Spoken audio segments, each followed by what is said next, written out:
Hi everybody, and welcome back to my channel. I'm Lou, and I like to research topics that interest me and turn that into video essays. So if you like it, please subscribe, and if you don't like it, do not tell me because I will cry. Okay, so not too long ago, I was going about my day, minding my own business in my apartment, when all of a sudden my brain went, our third place is just our phones now? And I kind of freaked myself out, if I'm being honest.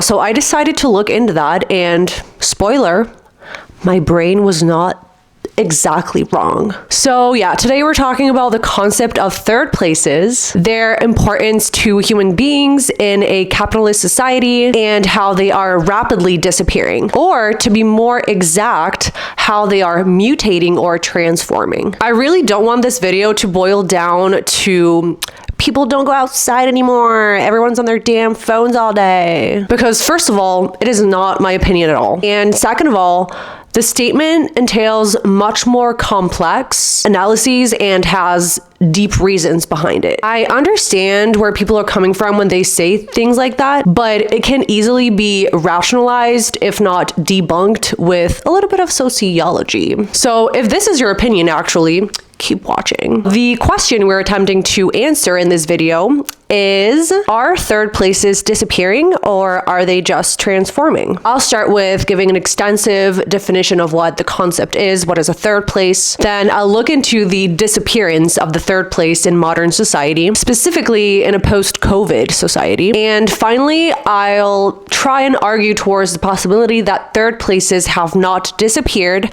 but rather have transformed into something else. Because, you know, we gotta try and be at least a little optimistic sometimes. Part 1. What is a third place? The term third place was coined in 1989 by sociologist Ray Oldenburg in his book titled The Great Good Place. He defines the concept as such: the examples set by societies that have solved the problem of place and those set by the small towns, our vital neighborhoods of our past, suggest that daily life, in order to be relaxed and fulfilling, must find its balance in 3 realms of experience. One is domestic, home, family.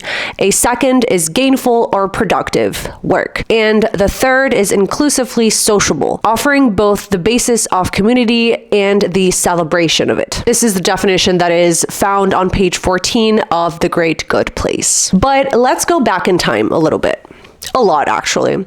According to Charles Fadim, interior architect, the earliest instance of a third place, the concept of it, was in ancient China, more specifically in feudal China, during the Jin dynasty from 265 to 316 BC. They were manifested in the form of tea houses, where people came to meet, celebrate, discuss business, etc. It actually became a crucial point, a crucial place for social cohesion. Also, in ancient Greece, third places were the agora, which was a central public space that was used as a meeting ground for various activities. The etymology of agora is literally open place of assembly. That's literally what it means. And in ancient Rome, forums served the exact same purpose. We even kept that term forum in modern languages to talk about a space on the internet where people express themselves and come together to answer questions and share experiences. So basically, third places have always been about community, and they've always been pretty central in human life, in social human life. In the agora, the forum, or in those ancient Chinese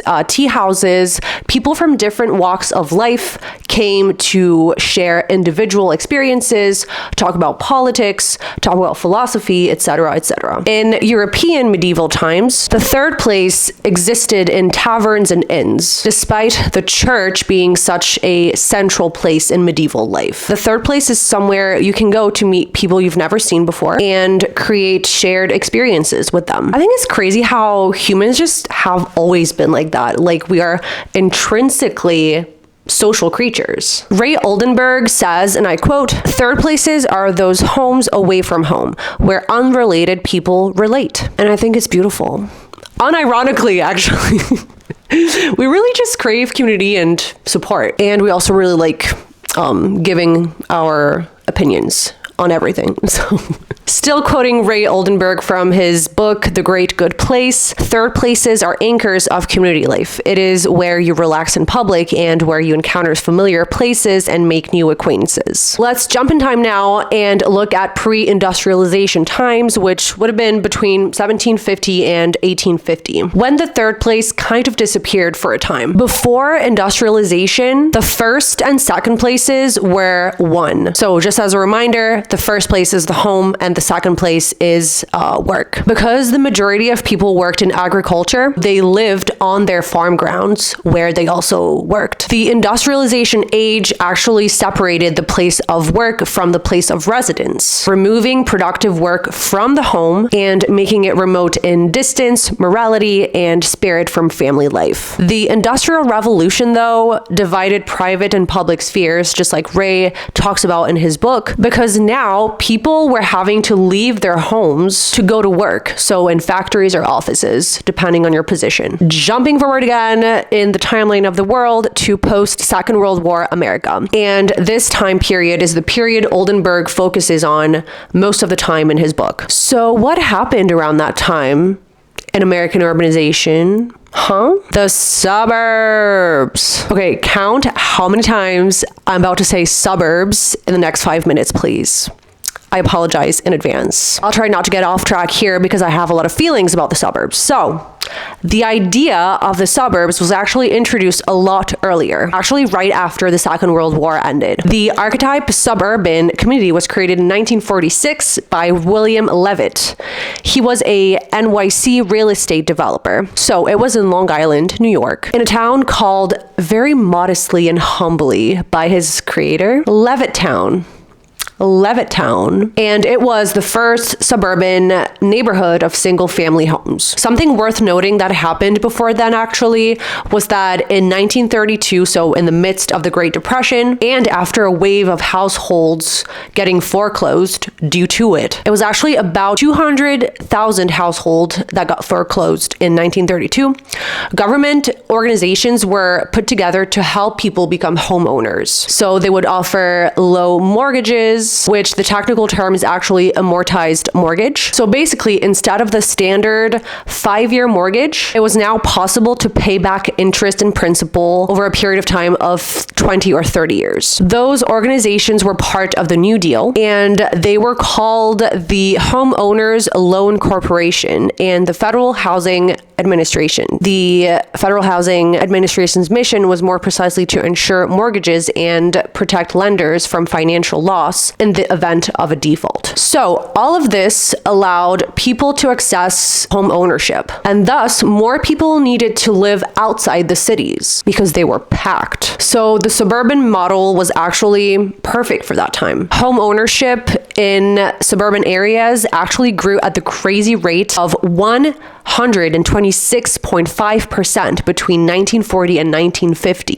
Between 1950 and 1970, America's suburban population actually nearly doubled to 74 million, with 83% of all population growth occurring in the suburbs. Yeah, because it was also the baby boom. But circling back to our original programming, the suburbs are not making it easy to go to a so needed third place. Now Americans were having to get in their car and drive to go anywhere, with sometimes an honestly quite long commute just to get to a walkable area with cafes and other kinds of third places. That resulted in a yearning for a new sense of community among suburban Americans. Ray Oldenburg, in his book, calls this yearning the nostalgia for the small town. He argues that even though these suburbs were hoping to replicate this similar small town sense of community after the war, it was clearly a miss. He argues that the suburbs actually fragmented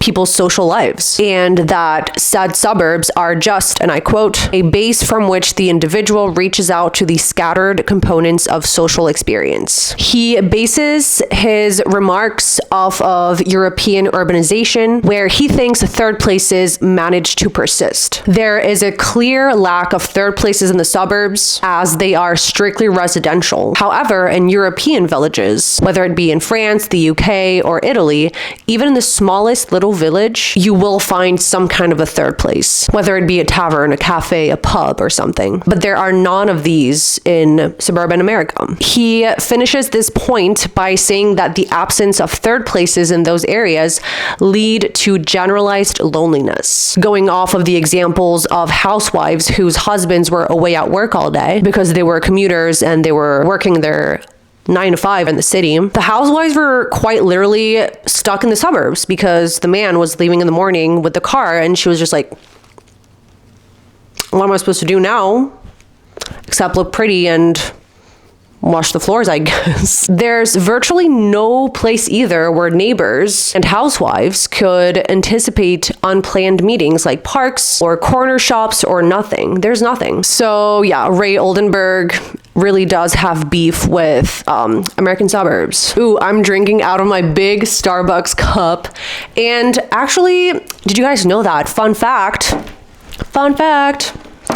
Whenever Starbucks was founded, they marketed themselves as being the modern third place.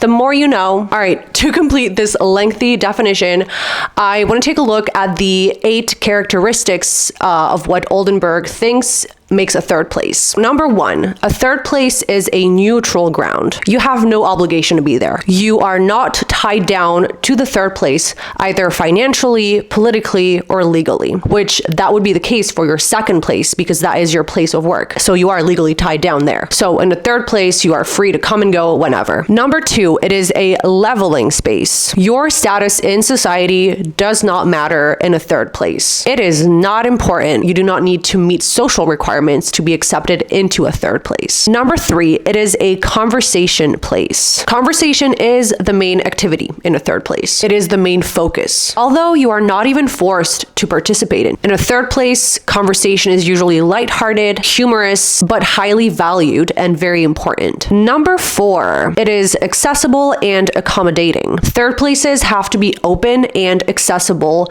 to those who occupy them. They must also provide for the wants and needs of their inhabitants. You should feel well taken care of in a third place. It's kind of cozy, you know. Number 5, it is a place with regulars. Those regulars give the third place its tone. They set the mood and the characteristics of the area. They serve an important purpose because they help newcomers feel integrated and welcome. Number 6, it is a low profile place. Kind of circling back to the third place being a leveling place. Third places are characteristically wholesome. The decor is not extravagant or grandiose. Third places never feel snobby or pretentious and accept people from vastly different walks of life. Number 7, it is a playful place. The tone of conversation is never hostile or tense. Sure, people can talk about politics and disagree on some points, but it should never be that deep. Third places conversations should be, and I quote, playful in nature, witty, and frivolous banter is not only common, but highly valued. And number 8, it is a home away from home. People in the third place will have feelings of warmth, belonging, similar to how they would feel in their own homes. They feel complete by hanging out in the third place and feel regenerated spending time there. All right, so now that the term has been defined, let's move on to part 2. Part 2, the loss of third places. Since the late 80s, early 90s, around the time when Oldenburg theorized the concept of the third place, they have been disappearing rapidly. And that's actually what he points his finger at the whole book. And if it was bad back then, it is even worse today. In the wake of the 21st century, loneliness has become more and more prevalent, with people feeling alienated and separated from their peers. According to a survey conducted in 2019, half of all Americans are lonely. In the Western world, actually, in general, people feel more lonely than people in developing countries. I said it again. Developing.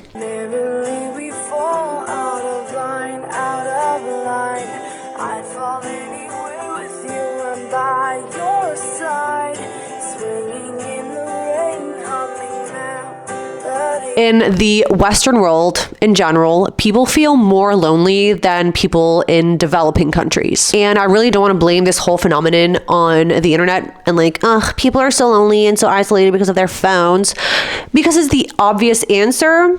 And like, I'm trying to dig deeper, you know? But even though the internet has played an amazing role in creating online communities, it's also played a negative one in reducing face-to-face interactions.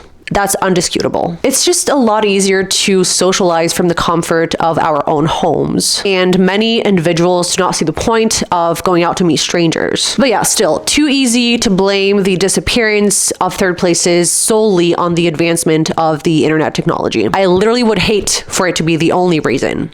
So, I was reflecting on my teenage third place of choice, and having been born at the very end of the millennial generation and on the cusp of Gen Z, I think it was the mall. I was 14 in 2010, and I remember hanging out with my friends at the mall. I feel like it was the place to socialize and have fun for any teen that lived in the suburbs and that did not have access to like the big city. Do teens and tweens still like hang out at the mall nowadays?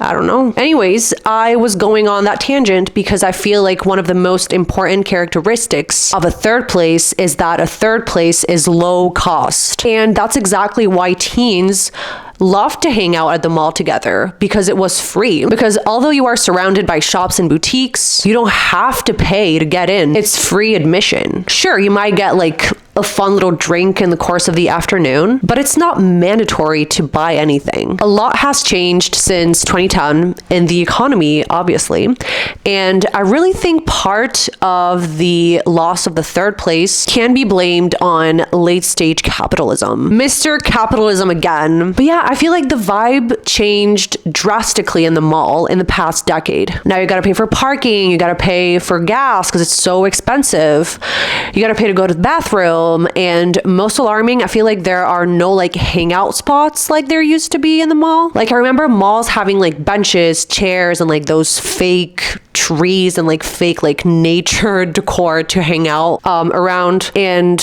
yeah, just like chat there with your friends. But now the only sitting spots available are in food courts, which you have to buy food to be able to sit in those chairs. It's just less welcoming. It might not be the case for every mall, of course. I haven't been to every mall, but I think it's a valid point to make, and also like the malls are dying. We know that. According to Capital One, an average of 1,170 shopping malls closed every year between 2017 and 2022 in the US. And also people's lifestyles are changing in this late capitalism era. Many of us have to have more than one job to be able to make ends meet. In a survey conducted in 2019, about 26.5 million of Americans in the workforce hold 2 or more jobs. And that's numbers before the pandemic. I feel like it's gotta be worse today. Life is just more demanding, more hectic, and obviously more expensive with the inflation. So people simply don't have the time or energy to step outside, get in their car, and drive downtown. According to a Gallup survey, adults employed full-time in the US report working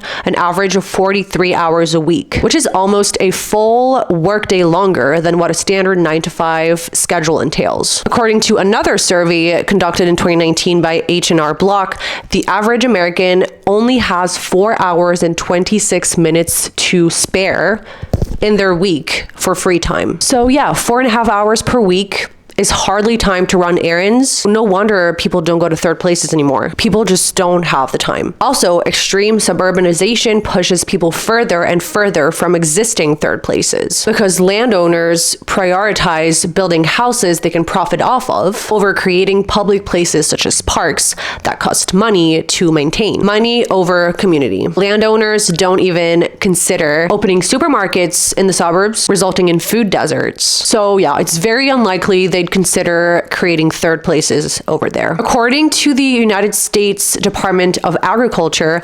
39.5 million people, or 12.8% of the American people, are living in a food desert. Quick definition of a food desert: it is an area where you cannot find nutritious fresh food within walking distance. Being in an area where you have to hop in the car in order to go get fresh produce qualifies as a food desert, and the suburbs fit the definition. So So no, the internet is not the biggest actor in the disappearance of third places.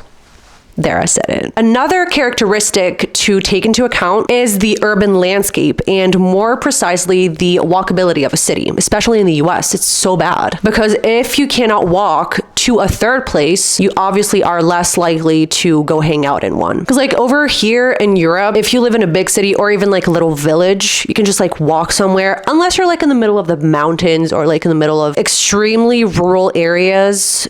You will always find a third place within walking distance. Continuing on the idea that capitalism is the root of the loss of the third place, introducing gentrification, which is also a massive culprit here. Gentrification is happening in every big city, and it affects not only a neighborhood's housing stock and demographic composition, but it also affects the commercial landscape as well. Longtime shop owners and residents face, in addition to the displacement of their homes, the displacement of their neighborhood's third places. The rise of rent and urban renewal caused little local shops to shut down in order to open new gentrified businesses geared towards a specific demographic that can be cost prohibitive for longtime residents. More than erasing a neighborhood's soul, gentrification invisibilizes its non-aesthetic residents, and by non-aesthetic residents, I mean poor. In their article called From Bodega to Bistro, Gentrification's Effect on the Soul of New York City from 2018, Edwin Vieira says, places like Grant Street are slowly being overrun with gentrification. One example of this being the Sweetness 7 Cafe on the corner of Grant Street and Lafayette Avenue. Many people can afford to go to this place and hang out, but this doesn't mean everyone is able to. Minority high school students don't necessarily have the social status to enter a place like this. Prior to being located on Grant Street, this cafe used to be on Parkside Avenue near Amherst Street. New York City sees this sort of move all the time. Only people know it to be gentrification. We can see here how gentrification directly clashes with the concept of a third place, down to its definition, because a third place is supposed to be a social leveler, aka every social class should feel welcome to come in. The exact opposite is happening here. So yeah, there's that for gentrification. I also kind of want to talk about something else. So many essayists and writers theorize that the loss of the third place intersects with the decline in religious behavior in the US. Gallup reports that church attendance has been declining in the past 20 years, which I totally believe. In the year 2000, 70% of American Christians had a church membership, and that number plummeted to 47% in 2020. I honestly don't necessarily agree with sociologists that consider the church as a third place, because in my opinion, it doesn't really tick all of the parameters needed in the definition. Like, sure, it is a place of community, but I am not sure it would be a place where all social classes mix. I'm not sure that a church would be a neutral ground also. You guys tell me what you think about that. Do you think the church is a third place? Anyways, I thought it was still worth noting, but I could not finish this part about the disappearance of third places without talking about our little panini, our little pandemic, the COVID years.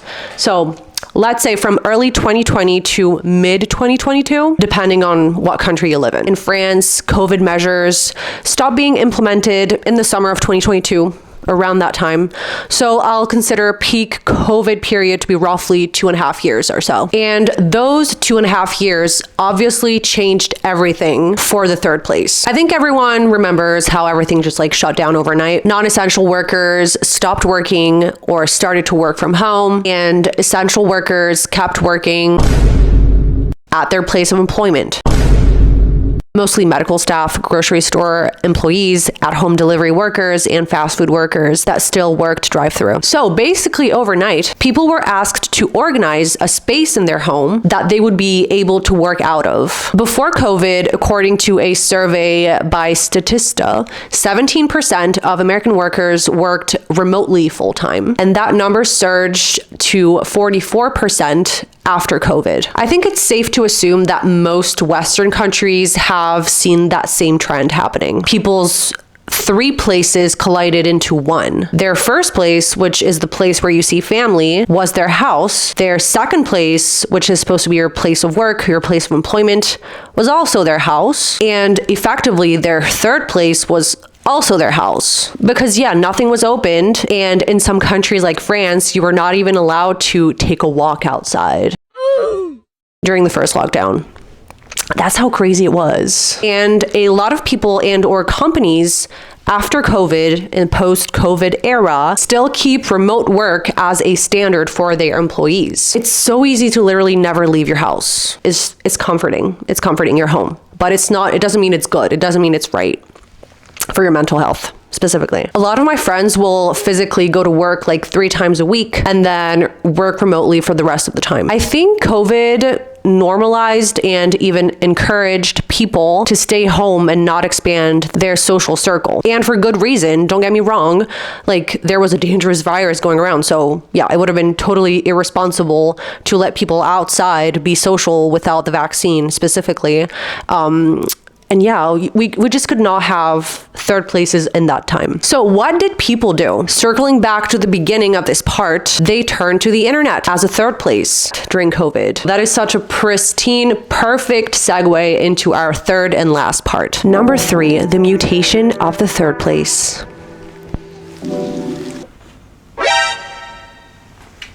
Just needed to show you that. So, the mutation of the third place.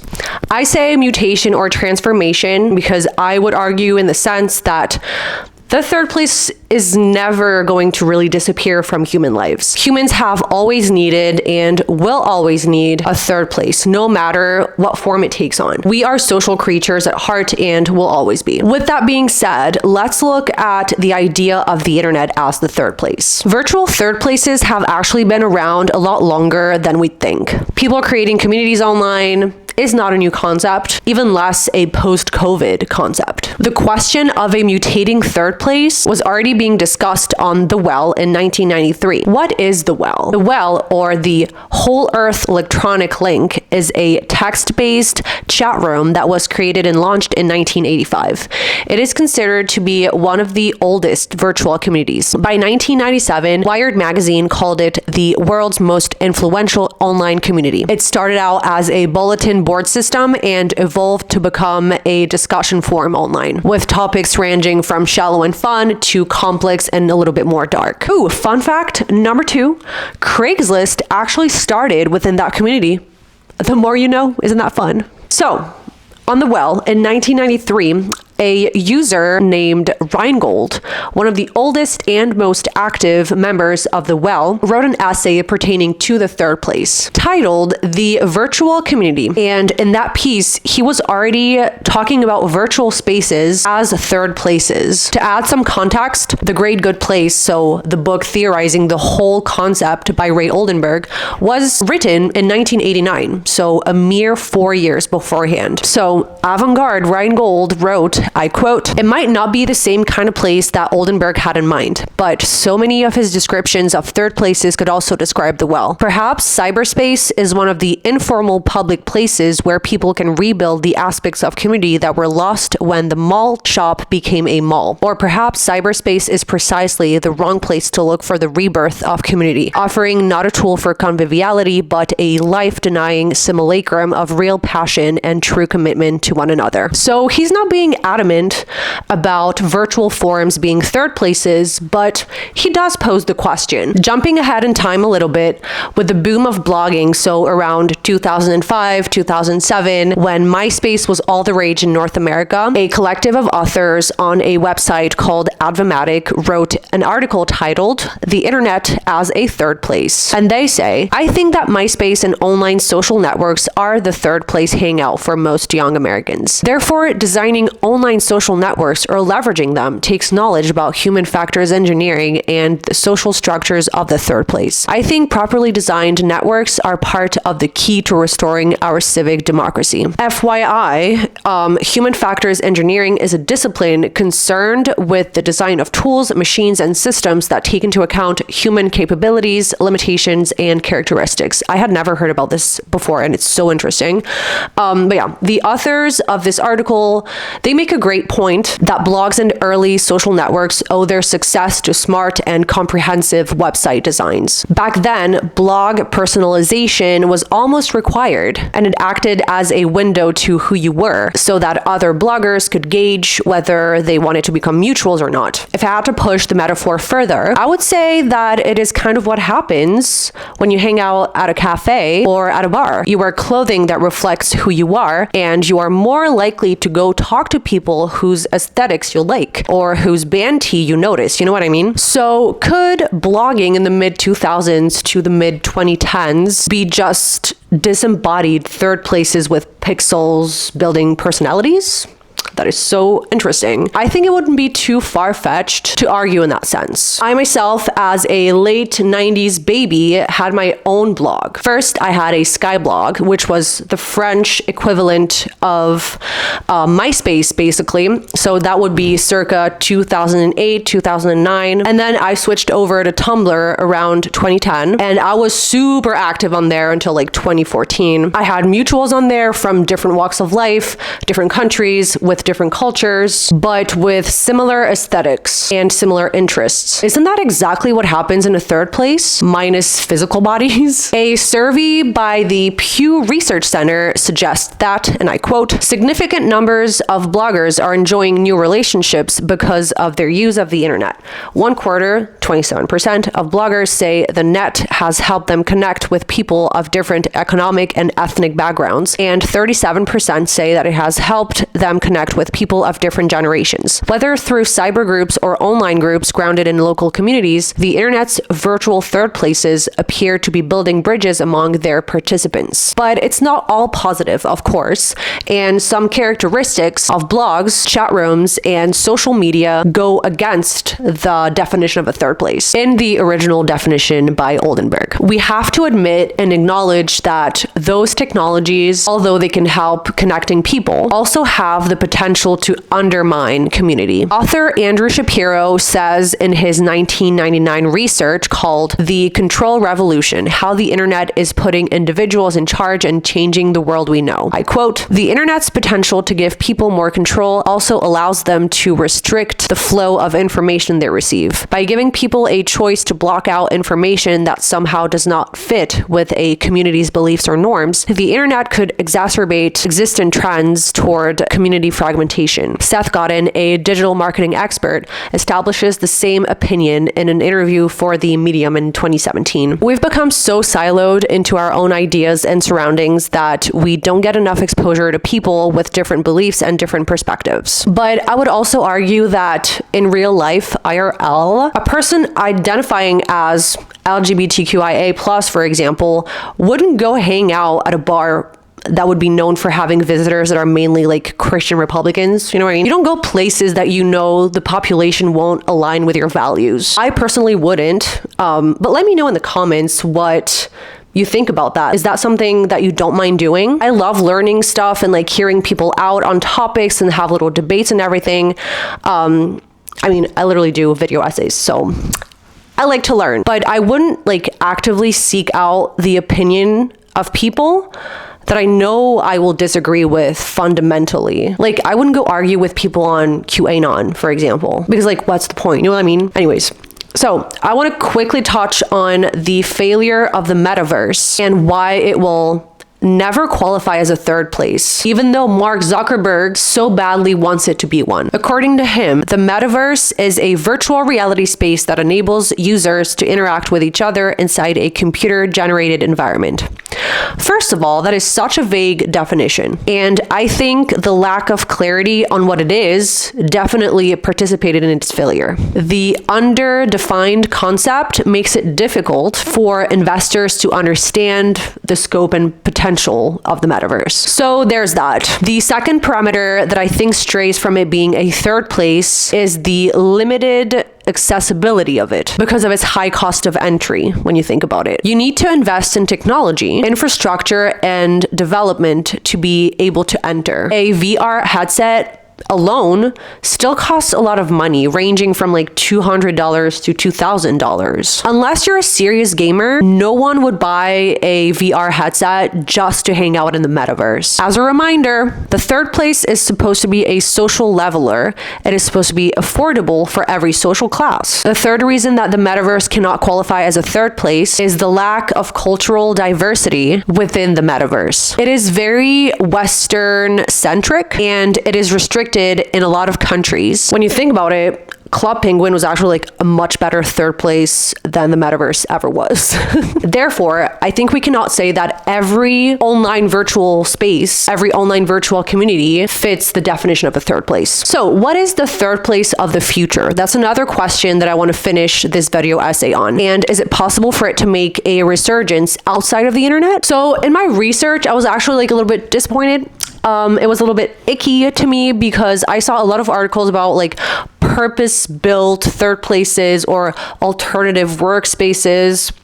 And they were giving examples of how like Google and other tech companies were offering like third places for their remote workers to come work in on their computers by themselves. But like, I am not convinced. Doesn't that end up being just like a bona fide second place? Because like you don't go to a third place to get some work done. I don't like that. I feel like it's giving late stage capitalism. It's giving, hey, there's a space you can lounge in and chat with other remote workers in person, but like don't forget to be productive. Don't forget to finish your digital tasks. So I literally could not find an American or Canadian article that proposed an evolution for the third place that didn't involve working. Yikes. But over in Europe, people seem to have more ideas to revive the concept. In France, many third places, or tiers-lieux in French, manage to merge different domains, such as, for example, opening a space where you can see local artists show their work and buy some food at the same time, or it could be a library where you can also have like access to free or cheap workshops for your kids. The French evolution of the third place really integrates culture into the mix. They usually are organized in like factories or government buildings that have been refurbished to create a new space. And they are also usually nonprofit associations. You can usually choose freely what you decide to pay, aka how much you want to contribute to the project. In my local third place here, you can choose how much you want to pay for your drink, for example, according to your financial abilities. I want to quickly give an example of a third place that exists in Marseille, France. It's called Coco Velton. The premise of the concept started in 2019 and consisted in temporarily utilizing a vacant public building in compliance with local authorities, of course, until the town hall needs it back, basically. Coco Velton organizes social activities, cultural activities, and everyone can participate. They house and feed the homeless. They offer activities for children, mothers. They allow local artists to show their work, and some days of the week they offer lunches cooked by volunteers. There are also concerts on Fridays and Saturday nights, and those nights they turn the space into like a convivial bar, which the proceeds of go to the associations. So you can come hang out during the day, ask to organize workshops if you have some kind of skills that you want to share with the locals. It's all like give and take, and it really acts as a social leveler because people from all social classes of all ages come around. So in Europe, it seems like third places are going to evolve to become something more cultural and definitely outside of the virtual space. Let's hope North America can lay off capitalism for a minute and actually like effectively stray from the very high possibility that the third place could become the second place as well. That'd be so cool, you know? I really want that for them. All right, and this concludes this video essay. I hope you liked it, and if you did, please subscribe, and if you did not like it, do not tell me because I will cry. Thank you. Yeah, follow me on my Instagram. This is my handle, @LouWarm. Don't hesitate to send me any suggestions or recommendations for future topics for video essays, if your heart so desires, and I will see you for the next one. Thank you, bye.